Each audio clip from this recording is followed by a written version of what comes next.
അപ്പം ടാങ്കിന് പൊതുവെ ഡിമാൻഡ് ഉണ്ട്. പിന്നെ ഇറ്റ്സ് സീസണൽ തിങ്. മഴക്കാലം ആകുമ്പോഴത്തേക്കിന് പൊതുവെ ടാങ്ക് കമ്പനിക്ക് ഡിമാൻഡ് കുറയും. കാര്യം ആ സമയത്താണെങ്കിൽ മഴക്കാലത്ത് കൺസ്ട്രക്ഷൻ കുറയും. അപ്പം കൺസ്ട്രക്ഷൻ കുറയുന്ന സമയത്ത് ടാങ്കിന്റെ മൂവ്മെന്റ് കുറയും. പക്ഷെ ഈ ഓണം സമയമൊക്കെ ആകുമ്പോഴത്തേക്കിന് എല്ലാവരും വീട് പണിയിലോട്ട് തിരിച്ചു കയറുമ്പോഴത്തേക്കിന് പിന്നെ ഒന്ന് രണ്ട് ടാങ്കും വെച്ചെടുക്കും. ഒരു കൺസ്യൂമർ, അതായത് ഒരാള് ഇപ്പം ഈ വാട്ടർ ടാങ്ക് വാങ്ങിക്കാനായിട്ട് ഒരു ഷോപ്പിൽ ചെല്ലുമ്പോഴത്തേക്ക് അത് തിരഞ്ഞെടുക്കാനായിട്ട് ആ നല്ലൊരു ടാങ്ക് എന്തെല്ലാം കാര്യങ്ങളായിരിക്കണം ശ്രദ്ധിക്കേണ്ടത്? ഇന്നത്തെ കാലത്ത് more often than not consumers അല്ല കടയിൽ പോകുന്നത്, അവരവരുടെ പ്ലംബേഴ്സിനെ വിടുന്നത് എനിക്കൊരു ടാങ്ക് വേണമെന്നും പറഞ്ഞ്. അപ്പം കൺസ്യൂമേഴ്സ് ഈ ടാങ്കിനെ പറ്റി ഒരു അവയർനെസ് വേണം ഇൻ ടേംസ് ഓഫ് അതിന് ഉപയോഗിക്കുന്ന മെറ്റീരിയലൊക്കെ എവിടുന്നാണ്. അപ്പം അതിന്റെ ക്വാളിറ്റി കൺസ്യൂമേഴ്സ് ഇൻസിസ്റ്റ് ചെയ്യണം. ഈ ഞങ്ങളുടെ ഫാക്ടറിയിൽ ഉപയോഗിക്കുന്നത് എല്ലാം വെർജിൻ റോ മെറ്റീരിയലാണ്, ഒന്നീ റിലയൻസിന്റെ അല്ലെങ്കിൽ ഞങ്ങൾ ഇമ്പോർട്ട് ചെയ്യുന്നത്. അപ്പം ആ ഒരു ക്വാളിറ്റി അഷ്യൂറൻസ് ഞങ്ങളുടെ പ്രോഡക്റ്റിനുള്ളതുപോലെ പല കമ്പനികൾക്കും കാണണമെന്നില്ല. ഇപ്പം കേരളത്തിലൊരു ട്രെൻഡ് ഉണ്ട് ഈ വാട്ടർ ടാങ്ക് കമ്പനീസിൽ തന്നെ. അവർ ഈ ടാങ്ക് ഉണ്ടാക്കുന്ന റോ മെറ്റീരിയൽ വാങ്ങിക്കുന്നതിന് പകരം പ്രീമിക്സ്ഡ് ആയിട്ട് പൗഡേഴ്സ് കിട്ടും. അപ്പം പൗഡേഴ്സ് അവർക്ക് ഈസി ആയിട്ട് ചേർക്കാം. ഈ പൗഡേഴ്സിനകത്ത് എന്താണെന്നുള്ളത് അറിയത്തില്ല. അപ്പം പലരും ഇങ്ങനെ പ്രീമിക്സ്ഡ് ആയിട്ട് അല്ലെങ്കിൽ കിട്ടുന്ന പ്ലാസ്റ്റിക്കും കൂടെ എല്ലാം ചേർത്ത് ഫുഡ് സേഫ് ആകണമെന്നില്ല.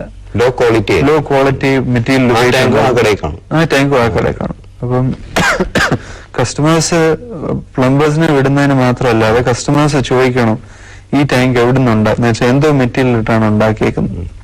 അതിന്റെ ഒരു അഷ്വറൻസ് ആണ് കസ്റ്റമേഴ്സിന് വേണ്ടി. കാര്യം ഈ ടാങ്കിനകത്ത് സ്റ്റോർ ചെയ്യുന്ന വെള്ളമാണ് നിങ്ങൾ കുടിക്കുന്നത്, ഈ ടാങ്കിനകത്ത് സ്റ്റോർ ചെയ്യുന്ന വെള്ളം ആണ് ഇപ്പം അതിഥികൾ വരുമ്പം കൊടുക്കുന്നത്. ഈ ഇത് സ്റ്റോർ ചെയ്യുന്നത് എന്തിനകത്താ സ്റ്റോർ ചെയ്യുന്നത് എന്നുള്ളൊരു ചോദ്യം ചോദിക്കണം. അത് എവിടുന്ന് വന്നു? ഇപ്പം കേരളത്തിൽ തന്നെ പല കമ്പനീസ് അവർ ഈ പ്ലാസ്റ്റിക് മിക്സ് ചെയ്ത് ചേർത്തിട്ട് അവര് ഇപ്പം എന്റെ ബ്രാൻഡ് ഉണ്ട് പോളി ക്യാപിറ്റൽ അല്ലെങ്കിൽ ക്യാപിറ്റൽ പ്രോമിസ്. ഈ രണ്ട് ബ്രാൻഡിലും നിങ്ങൾ ഇൻസിസ്റ്റ് ചെയ്താൽ ഇതിന്റെ ക്വാളിറ്റിയെ പറ്റി ഒരു കൺസേൺ വേണ്ട. പക്ഷെ പല ആൾക്കാരിപ്പം അവര് ഈ ലോ ക്വാളിറ്റി അല്ലെങ്കിൽ ഈ റീസൈക്കിൾ പ്ലാസ്റ്റിക്കും കൂടെ എല്ലാം മിക്സ് ചെയ്തിട്ട് അവർ ഏത് ബ്രാൻഡിൽ വേണമെങ്കിലും ഇറക്കി കൊടുക്കും. അപ്പൊ ഞാനൊരാളെ പോയി കണ്ടപ്പോഴത്തേക്കിനും അവർ പറയുന്നത് എന്റെ ക്യാപിറ്റൽ പോളിമേഴ്സ് ആണെങ്കിൽ ക്യാപ്റ്റൻ പോളിമേഴ്സ്, അങ്ങനെ ഏത് ബ്രാൻഡ് വേണമെങ്കിലും അവർ അടിച്ചു തരാമെന്നും പറഞ്ഞ് ടാങ്ക് ഇറക്കുന്നുണ്ട്. അപ്പം നിങ്ങൾ ഇൻസിസ്റ്റ് ചെയ്യണം ഇന്ന ബ്രാൻഡിൽ ഇന്ന ക്വാളിറ്റി ഉള്ള ടാങ്ക് വേണമെന്ന്. അതാണ് ഒരു കൺസ്യൂമർ കടയിലോട്ട് പോകുമ്പോൾ നോക്കേണ്ടത്. Quality ISO കിട്ടിയിട്ടുണ്ടല്ലേ? ഞങ്ങൾ ISO മെയിൻറ്റെയിൻ ചെയ്യുന്നതാണ്. ഞങ്ങൾ ISO 2001 കഴിഞ്ഞിട്ട് ഇപ്പം 2008 അപ്ഡേറ്റ് ചെയ്തു. ഇപ്പം ഞങ്ങൾ ഈ BIS ബ്യൂറോ ഓഫ് ഇന്ത്യൻ സ്റ്റാൻഡേർഡ്സിന്റെ സർട്ടിഫിക്കേഷൻ പ്രോസസ്സ് നടന്നുകൊണ്ടിരിക്കുകയാണ്. അപ്പം അതൊരു ദൈവം വെച്ചാൽ ഈ ഒരു മാസത്തിനാവും അതും കൂടെ എല്ലാം കംപ്ലീറ്റ് ആവും. അങ്ങനെയാണെങ്കിൽ പിന്നെ ഞങ്ങളുടെ ആ ഒരു range of products bureau of Indian standards വെച്ച് സർട്ടിഫൈഡ് ആണ്. അതുപോലെ ഈ കടയിൽ പോകുമ്പോൾ പ്ലംബറൊക്കെ ഡയറക്റ്റാ പോകുന്നതായിരിക്കും നല്ലത്. പ്ലംബറിനെ വിടുവാണെങ്കിലും ഈ പ്ലംബർ കൊണ്ടുവരുന്ന ടാങ്ക് എവിടുന്ന എന്തോ ടാങ്ക് എന്തോ മെറ്റീരിയൽ ആണെന്ന് മനസ്സിലാക്കുന്നതാണ് നല്ലത്. ഈ ക്യാപിറ്റലിന്റെ നിങ്ങളുടെ വാട്ടർ ടാങ്ക് പോലെ മറ്റൊരു ഈ അടുത്ത കാലത്ത് പുറത്തിറങ്ങിയാണല്ലോ ഫ്ലഷ് ടാങ്ക് അല്ലെ? Septic tank. സെപ്റ്റിക് ടാങ്ക് അത് ഏതൊക്കെ ടൈപ്പ് നിങ്ങൾ ഉണ്ടാക്കും? സെപ്റ്റിക് ടാങ്ക് ഞങ്ങൾക്കിപ്പം 10 flush, 15 flush, 25 flush, 35 flush, 100 flush. അപ്പം മൊത്തം ഒരു 5 ടൈപ്പ് ഉണ്ട്. ഇത് എന്ന് പറയുന്നത് സെപ്റ്റിക് ടാങ്ക് നമ്മൾ റെഗുലർ കൺവെൻഷനലി കോൺക്രീറ്റ് ടാങ്ക് ഉണ്ടാക്കുമല്ലോ വീട്ടിലെ വേസ്റ്റ് സ്റ്റോർ ചെയ്യാൻ. ഇതിപ്പം ഈ ഞങ്ങളുടെ ഈ റോ മെറ്റീരിയൽ ഈ സെയിം LLDP മെറ്റീരിയലും കൊണ്ട് തന്നെ ഞങ്ങൾ ഈ ടാങ്ക് പല ഷേപ്പിലും പല ഡിസൈനിലും ഉണ്ടാക്കിയിരിക്കുന്നത്, പല കപ്പാസിറ്റിക്ക്. അപ്പം ഈ 10 ഫ്ലഷ് 15 ഫ്ലഷ് എന്നൊക്കെ പറയുമ്പോൾ ഇതെല്ലാം ഡെയിലി സോളിഡ് വേസ്റ്റിന്റെ നമ്പേഴ്സ് ആണ്. അപ്പം ഡെയിലി ഇപ്പം സോളിഡ് വേസ്റ്റ് ഒരു 10-15 ഫ്ലഷ് പെർ ഡേ ഉള്ളൊരു വീടിനാണെങ്കിൽ ഒരു 15 ഫ്ലഷസ് 25 ഫ്ലഷസ് ആണ് ഒരു ആവറേജ് ഹൗസ് ഹോൾഡിന് പോകുന്നത്. പിന്നെ ഒരു ചെറിയ ഓഫീസിനൊക്കെയാണ് 35 ഫ്ലഷ് പോകുന്നത്. അല്ലെങ്കിൽ ഇപ്പം ഓഡിറ്റോറിയത്തിനൊക്കെ ആണെങ്കിൽ ഒരു 100 ഫ്ലഷിന്റെ ടാങ്ക് പോകുന്നത്. അപ്പൊ ഇതിൻ്റെതായ സൗകര്യമുണ്ട് ഇൻ ടേംസ് ഓഫ് ഈ ടാങ്കിന്. ഈ LLDP മെറ്റീരിയൽ ആയതുകൊണ്ട് ഇതിങ്ങനെ ലീഡ് ചെയ്ത് പണ്ടാണെങ്കിൽ കോൺക്രീറ്റ് ടാങ്ക്സിനകത്തൂടാണെങ്കിലും ഇത് സോളിഡ് വേസ്റ്റ് ചിലപ്പം ലീഡ് ചെയ്ത് പോകാറുണ്ട്. ഇത് പക്ഷെ ഇതിനകത്ത് തന്നെ കണ്ടെയ്ൻഡ് ആയിട്ടിരിക്കും. അതിന് സോളിഡ് വേസ്റ്റ് ബ്രേക്ക് ഡൗൺ ചെയ്യാനുള്ള ഒരു ടൈം ഉണ്ട്. അത് ഇതിനകത്താകുമ്പോഴത്തേക്കിന് മെയിൻറ്റെയിൻ ചെയ്തു പോകും. പിന്നെ മെയിൻ്റെനൻസ് എളുപ്പമാണ്, ഇത് ഇൻസ്റ്റലേഷനും ഭയങ്കര എളുപ്പമാണ്. ജസ്റ്റ് ഒരു ലെവൽ ഗ്രൗണ്ട് സർഫസ് കുഴിച്ചെടുത്തിട്ട് ടാങ്ക് ഇൻസ്റ്റാൾ ചെയ്യുക. ഇതിന് പ്രോപ്പർ മാൻഹോൾ കവറും ഉണ്ട്. അപ്പം ഇടയ്ക്ക് മെയിൻ്റെനൻസ് ചെയ്യണമെങ്കിൽ അതും ചെയ്യാം. ഈ സെപ്റ്റിക് ടാങ്ക് നിങ്ങൾ മാത്രമാണ് തോന്നുന്നല്ലേ പ്രൊഡ്യൂസ് ചെയ്യുന്നത്? സെപ്റ്റിക് ടാങ്ക് ഇല്ല, ഇപ്പം പലരും പ്രൊഡ്യൂസ് ചെയ്യുന്നുണ്ടല്ലേ. അതില് ഞങ്ങളുടെ ഈ വെർജിൻ റോ മെറ്റീരിയലിന്റെ ആ അഷുറൻസ് ആണ് ഞങ്ങളുടെ അതിനകത്ത് ഉപയോഗിക്കുന്നത്. സാധാരണ ഈ മണ്ണിന്റെ അടി കുഴിച്ചിടുന്ന ടാങ്ക് ആയതുകൊണ്ട് പലരും ശ്രദ്ധിക്കണമെന്നില്ല അതിനകത്ത് എന്തോ മെറ്റീരിയൽ ഉപയോഗിക്കുന്നുണ്ട്. പക്ഷെ ഞങ്ങളുടെ ഈ സ്ട്രെങ്തിന് വേണ്ടി ഞങ്ങൾ ഉപയോഗിക്കുന്നത് ഈ LLDP മെറ്റീരിയൽ തന്നെയാണ്. അതിനകത്ത് ഒരു കോംപ്രമൈസ് വരുന്നില്ല ഇൻ ടേംസ് ഓഫ് ഞങ്ങൾ ഉപയോഗിക്കുന്ന റോ മെറ്റീരിയൽ. റോ മെറ്റീരിയലാണ് ഇതിൽ റോ മെറ്റീരിയലാണ് പ്രധാനമായിട്ടുള്ളത്. ഇത് ഈ റോ മെറ്റീരിയലിന്റെ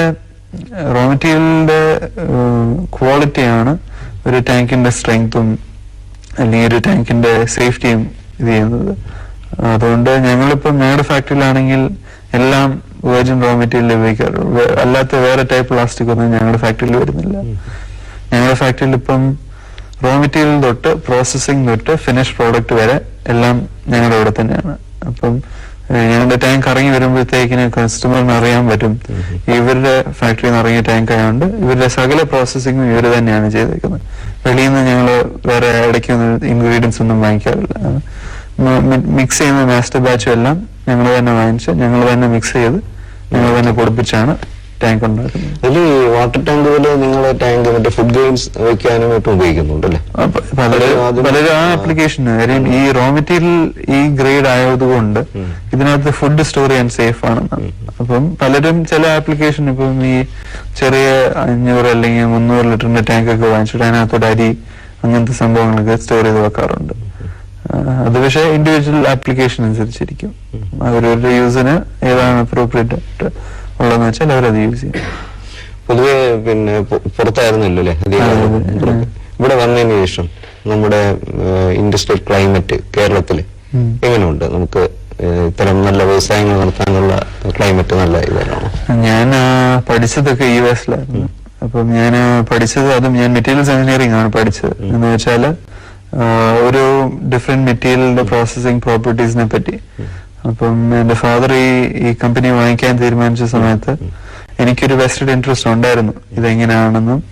അപ്പം ഞാനത് അതിനുശേഷം ഇവിടെ വന്നപ്പോ പിന്നെയാണ് പഠിച്ചത്. ഇവിടെ ഒരു ഇൻഡസ്ട്രി ആയിട്ട് നോക്കുമ്പോഴത്തേന് നല്ല കോമ്പറ്റീഷനും ഇതാണ്. പക്ഷെ at the end of the day ഞങ്ങളുടെ വർക്ക് സാറ്റിസ്ഫൈങ് ആണ്. ഗവൺമെന്റിന് പൊതുവെ സപ്പോർട്ട് ഉണ്ട് ഒരു ഇൻഡസ്ട്രി മുമ്പോട്ട് കൊണ്ടുപോകാനും നല്ല രീതിയിൽ മുമ്പോട്ട് കൊണ്ടുപോകാൻ സപ്പോർട്ടുണ്ട്. അപ്പം അത് മെയിൻറ്റെയിൻ ചെയ്ത് പോകാനായിട്ട് ഇപ്പം ഞങ്ങളുടെ സ്റ്റാഫും എല്ലാം നല്ല കോഓപ്പറേറ്റീവ് ആയതുകൊണ്ട് ഒരു ഇൻഡസ്ട്രി ഡെവലപ്പ് ചെയ്തെടുക്കാനായിട്ട് നല്ല സ്ഥലമാണ് കേരളത്തില്. നല്ല ഇതായിട്ട് ആവശ്യത്തിന് ഗവൺമെന്റ് സപ്പോർട്ടും ഉണ്ട്. നമ്മള് എല്ലാം ഇപ്പം അക്കൗണ്ടിങ് തൊട്ട് ക്വാളിറ്റി ചെക്കിങ് എല്ലാം നമ്മൾ ഗവൺമെന്റുമായിട്ട് ഡീൽ ചെയ്യുമ്പോഴത്തേക്കിന് ചോദിക്കുന്നതിന് അവരനുസരിച്ചുള്ള മറുപടി പറഞ്ഞു തരും. അപ്പൊ നമുക്ക് എളുപ്പമുണ്ട് ഏതൊക്കെയാണ് എങ്ങനെയൊക്കെയാണ് രീതി ചെയ്യേണ്ടതെന്നുള്ളത് പറഞ്ഞു തരാൻ ആളുണ്ടായിരുന്നു. നല്ല ഇനിയുള്ള പുതിയ പ്രോജക്റ്റുകൾ എന്തെങ്കിലും പ്ലാൻ ചെയ്യുന്നുണ്ടോ? ഞങ്ങള് പുതുതായിട്ട് പല ഡിസൈൻ നോക്കുന്നുണ്ട്. ഇപ്പം പൊതുവെ ഒരു ഇൻട്രസ്റ്റ് ഉള്ളതെന്ന് വെച്ചാൽ ഇപ്പം ഫ്ലാറ്റിലൊക്കെ ആണെങ്കിൽ ഇൻഡോർ ടാങ്ക് അവർ നോക്കുന്നുണ്ട്. അപ്പൊ അതിനൊരു ഡിസൈൻ ഞങ്ങളിപ്പം വർക്ക് ചെയ്തുകൊണ്ടിരിക്കുകയാണ്. ഹോപ്പ്ഫുള്ളി ഒരു മാസത്തിനകം അതിന്റെയും കൂടെ അറിഞ്ഞാൽ പിന്നെ അതിന്റെ മോൾഡ് ഓർഡർ ചെയ്തിട്ട് ഞങ്ങൾ അതിന്റെ പ്രൊഡക്ഷൻ എടുക്കാനാണ് പ്ലാൻ ചെയ്യുന്നുണ്ട്. ഫാമിലി ഞാനിപ്പം മാരിഡ്. എന്റെ വൈഫ് ഇപ്പം ഇവിടെ ഉണ്ട്, ട്രിവാൻഡ്രത്തുണ്ടായിരുന്നു. എന്റെ പേരൻസ് 2 പേരുണ്ട്, സാബു ജോസഫ്, പ്രീത സാബു. എനിക്കൊരു യങ് സിസ്റ്റർ ഉണ്ട്. ഞങ്ങൾ ഇത്രയും പേരാണ്. ഇത് കൂടാതെ മറ്റെന്തെല്ലാം ബിസിനസ് സംരംഭങ്ങളാണ് ഇപ്പം വേറെ ഉള്ളത്? എന്റെ ഫാദർ ആക്ച്വലി ഒരു ബിസിനസ്മാൻ ആണ്. ഫാദർ ദുബായിലും കുവൈറ്റിലായിട്ട് ബിസിനസ് ചെയ്തുകൊണ്ടിരുന്നതാണ്. അതിനുശേഷം ഇപ്പം നാട്ടിലോട്ട് വന്നിട്ട് ഇതിലോട്ട് ഇൻവെസ്റ്റ് ചെയ്തു. ആസ് വെൽ ആസ് കുമരകത്തൊരു പാരഡൈസ് റിസോർട്ട്സ് എന്ന് പറഞ്ഞ റിസോർട്ടിലും ഇൻവെസ്റ്റ് ചെയ്തിട്ടുണ്ടായിരുന്നു. ഇതാണ് പ്രൈമറി ആയിട്ടുള്ള 2 ബിസിനസ് വെഞ്ചേഴ്സ് നാട്ടില്. അതിൽ ഏറ്റവും സാറ്റിസ്ഫൈങ് ആയിട്ട് പോകുന്നത് ഞങ്ങളുടെ ഇപ്പം വാട്ടർ ടാങ്ക് കമ്പനിയാണ്. അതിനകത്താണ് ഞാൻ കൂടുതലായിട്ട് ഇപ്പൊ ഇൻവോൾവ് ആയിട്ടുള്ളത്. ഇത്രയും ടാങ്കുകൾ ഉണ്ടായിട്ടും നിങ്ങൾ വളരെയധികം ഭംഗിയായിട്ട് മുന്നോട്ട് ഭംഗിയായിട്ട് അത് ദൈവം സഹായിച്ച് മുമ്പോട്ട് പോകുന്നു. ഇത് ഞങ്ങളുടെ ഈ ക്വാളിറ്റി അഷുറൻസ് ഉള്ളതുകൊണ്ട് കസ്റ്റമേഴ്സ് തിരിച്ച് ഞങ്ങളുടെ ടാങ്ക് തന്നെ വരും. ഇപ്പം വേർഡ് ഓഫ് മൗത്ത് ആണെങ്കിലും റെക്കമെൻഡേഷൻ വരാറുണ്ട് ഞങ്ങളുടെ ടാങ്ക് എടുക്കാൻ.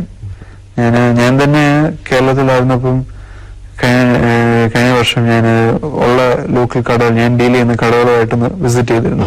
അപ്പം കട വിസിറ്റ് ചെയ്തപ്പം അവർ പറഞ്ഞിട്ടുണ്ട്, കടക്കാർ തന്നെ അവർക്കൊരു ഞങ്ങളുടെ ടാങ്കിനോട് ഒരു പ്രത്യേകത ഉണ്ട്, കാര്യം ക്വാളിറ്റി മെയിൻറ്റെയിൻ ചെയ്യുന്നത്. അത് ഞങ്ങളുടെ ടാങ്ക് കണ്ടാൽ തന്നെ അറിയാവുന്നതാണ്. ഞങ്ങളുടെ ഇപ്പം വൈറ്റ് ടാങ്ക് ആണെങ്കിൽ ഞങ്ങൾ പ്രത്യേകം പ്ലാസ്റ്റിക്കിനകത്ത് റാപ്പ് ചെയ്താണ് കൊടുക്കുന്നത്.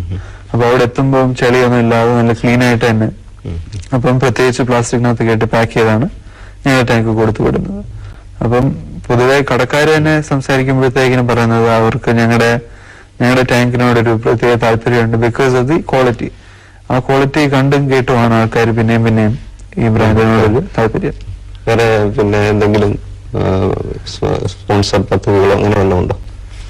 ഞങ്ങൾക്ക് ഇപ്പം ഞങ്ങളുടെ ഫാക്ടറിയിലാണെങ്കിൽ പൊതുവെ ഒരു സ്റ്റാൻഡിങ് ഇതാണ്, ഓഫീസ് സ്റ്റാഫിന്റെ അടുത്തും പറഞ്ഞിട്ടുണ്ട്, ഈ ലോക്കൽ ആ ഏരിയയിലുള്ള ഈ വിഡോസ് അല്ലെങ്കിൽ ഫിനാൻഷ്യൽ ഡിഫിക്കൽട്ടീസ് ഉള്ള ആൾക്കാർ അവര് ഞങ്ങളുടെ ഫാക്ടറിയിലോട്ട് അപ്രോച്ച് ചെയ്യാറുണ്ട്. ഇപ്പം ഞങ്ങൾക്ക് അങ്ങനെ സപ്പോർട്ട് ചെയ്യാവുന്ന രീതിയിൽ അത് അവിടെ ചെയ്യാറുണ്ട്. അവർക്ക് ജോലി അല്ലെങ്കിൽ ജീവിതമാർഗം ഇല്ലാത്തവർക്കൊക്കെ ആണെങ്കിൽ ഞങ്ങൾക്ക് കറക്റ്റ് ഓപ്പണിംഗ് ഉണ്ടെങ്കിൽ അവർക്കായിട്ടൊരു പ്രിഫറൻസ് കൊടുക്കാറുണ്ട്. അവർക്കൊരു പ്രിഫറൻസ് കൊടുക്കാറുണ്ട്. അങ്ങനെ ഞങ്ങളുടെ ഫാക്ടറിയിൽ ഇപ്പോൾ മൊത്തം 50 സ്റ്റാഫ് ഉണ്ട്, ഇൻക്ലൂഡിങ് സെയിൽസ് എല്ലാവരും.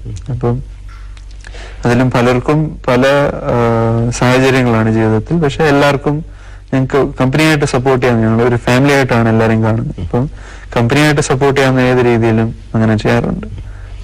നല്ല രീതിയിൽ ഇപ്പോഴ് ഈ ഫീൽഡിൽ പ്രവർത്തിച്ചുകൊണ്ടിരിക്കുകയാണ്. തീർച്ചയായിട്ടും ഇനി ഭാവിയിൽ നല്ല പ്രോജക്റ്റുകൾ ഇനിയും ഉണ്ടാകട്ടെ എന്ന് ആശംസിക്കുന്നു. വളരെ നന്ദിയുണ്ട്.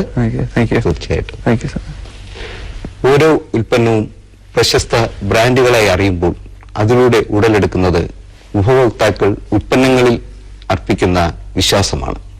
ആ വിശ്വാസമാണ് ഓരോ ഉൽപ്പന്നത്തെയും മേന്മയിൽ എത്തിക്കുന്നത്. അടുത്ത ബ്രാൻഡ് കേരളയിൽ പ്രശസ്തമായ